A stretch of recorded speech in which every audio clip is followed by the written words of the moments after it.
પાટલાવાળા બેન, એ પાટલાવાળા બેન અહીંયા આવો ને, મને વેચવો પાટલો તારે? હે અનુશ્રીબેન અને ખનુબેન પાટલો વેચવા નીકળ્યા છે. સાંજ થઈ તો અનુશ્રીબેન તેની 3 વ્હીલચેર વાળી જે ગાડી હતી તે લઈને ચારે બાજુ આટા મારતા હતા. ત્યાર પછી સાંજનો સમય હતો અને છોકરીઓ ડાન્સ કરતી હતી. કંઈક જોવો આ રીતનો હતો ડાન્સ એનો.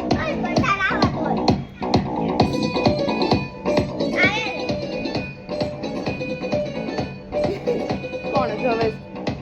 કચ્ચી કલી સાડા માસૂમ ચહેરા, નિયત નૂરાની સાડા દિલ है सुनहरा, किसनो पता पर्दे दे पीछे की किसनो पता, ले कभी भी मत उसका जखावा, એનું શરારત સિખાવા, ચતો લેડા લડાવા, એનું શરારત સિખાવા, ચતો લેડા લડાવા.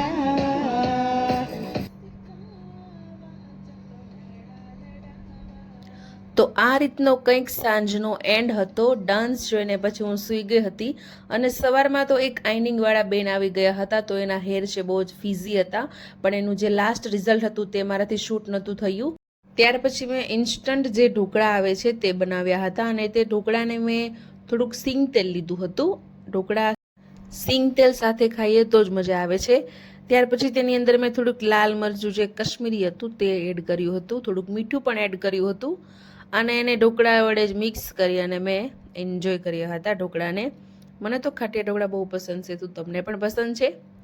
ત્યાર પછી અનુશ્રીબેન અને ખનકબેન રમવા માટે આવી ગયા હતા, પણ જોવો સાંભળો શું કે છે.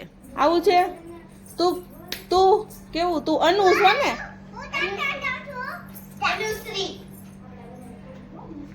સીધ જાવું તારે સીધ જાવું, સ્ટાટા જાવું છે. મહેમાન વયા ગયા તમારા? અહીં તમારા મહેમાન વયા ગયા? બે શબ્દ મેં કીધા ત્યાં તો તે દોડીને વહી ગઈ. આ ચિલ્લર પાર્ટી તો ઉપર ચડી ગઈ હતી કેમ કે એ લોકો રમવા જતા હતા. પછી સાંજના જમણવારમાં મેં ભરેલ કારેલાનું શાક કર્યું હતું. શું તમારે આની રેસીપી જોઈએ છે તો મને કોમેન્ટ કરજો. ત્યાર પછી અનુશ્રીબેનને સાંભળો. અનુ શોપિંગ કરવા ગઈ છે, તો તું કેમ ન ગઈ ભેગી? ત્યાં લાઈટ થઈ છે, મેં લાઈટ કરી. જો એટ તો કેવી લાઈટ થઈ છે, જો લાઈટ દેખાય આંગળીમાં, લાઈટ થઈ છે. હે બંધ કરી દઉં? લાઈટ થાય છે, લાઈટ બંધ થઈ ગઈ. આ હતા ખનકબેન. તેને સવારે ચીકુ આપતી હતી તો કે મારે નથી ખાવું, અને અત્યારે જુઓ બપોર પછીના સમયમાં એને ચીકુ આપ્યું તો કે મારે ખાવું છે, તો બેન ચીકુ ખાઈને એન્જોય કરતા હતા.